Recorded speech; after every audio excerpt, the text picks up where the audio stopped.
The Lord be with you. A reading from the Holy Gospel according to Mark.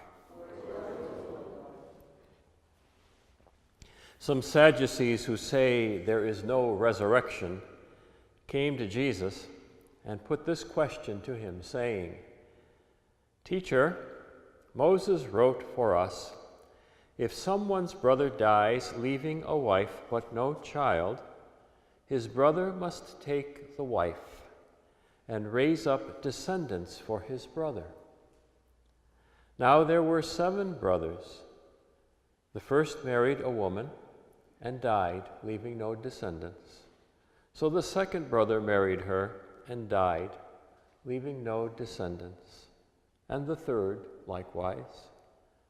And the 7 left no descendants. Last of all, the woman also died.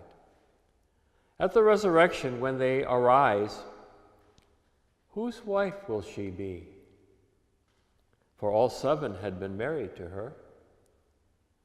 Jesus said to them, "Are you not misled, because you do not know the Scriptures or the power of God?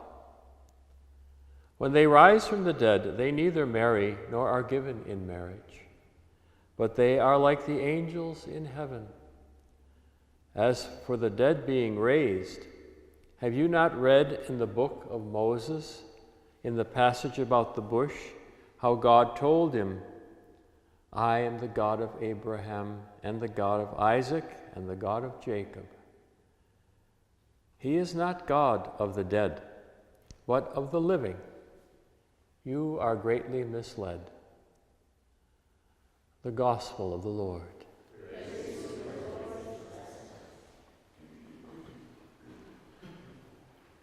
I'm sure that when the Sadducees were posing their question to Jesus, they had in mind this story that we hear from the book of Tobit of poor Sarah, the daughter of Raguel.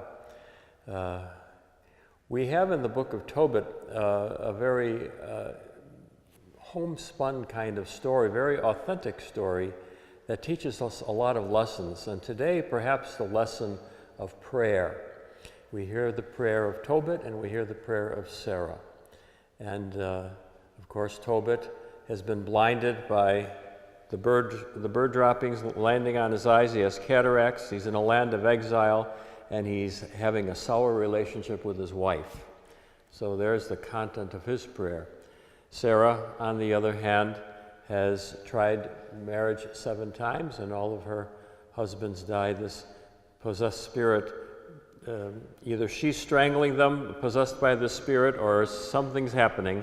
At any rate, she's not very successful, and she's being criticized. Both of them are on the brink of suicide, but they toss that idea out and just pray to God to die. They want to die. It's a pretty desperate prayer, isn't it? But it teaches us a certain authenticity. Now, you may not have cataracts from birds, or you may not have had 7 wives, but you've had experiences. And how important it is for you and I to bring our experiences to God and trust. And now, of course, Tobit, the events of Tobit are in the past, and so we, with a little bit of dramatic irony, know how it's going to end. We see God sending Raphael, one of the archangels, to straighten things out. And how important it is for us to know the guidance and care of God through angelic messengers or through human messengers to strengthen and to help and assist us in our need. But it's that kind of authenticity of our prayer that's so important, and how appropriately we labeled it in praying the responsorial psalm, "To you, Lord, I lift up my soul." That's what prayer is. All of our life experiences and all of who we are, we hand over to God in a sincere way. All the formal prayers are good, and it's good that we pray them with sincere hearts. But just as healing is the prayer that we utter from our hearts, from our own life experiences, from our own, at times, desperation, and also in gratitude to God for all that He does for us. May we never be mistaken about what God can do, as the Sadducees were, doubting that God could even raise from the dead. God can raise from the dead. God can heal blindness. God can heal difficult marriages. God can help people find a suitable mate. God can help us all in all of our needs. Bring your needs before the Lord with sincerity of heart.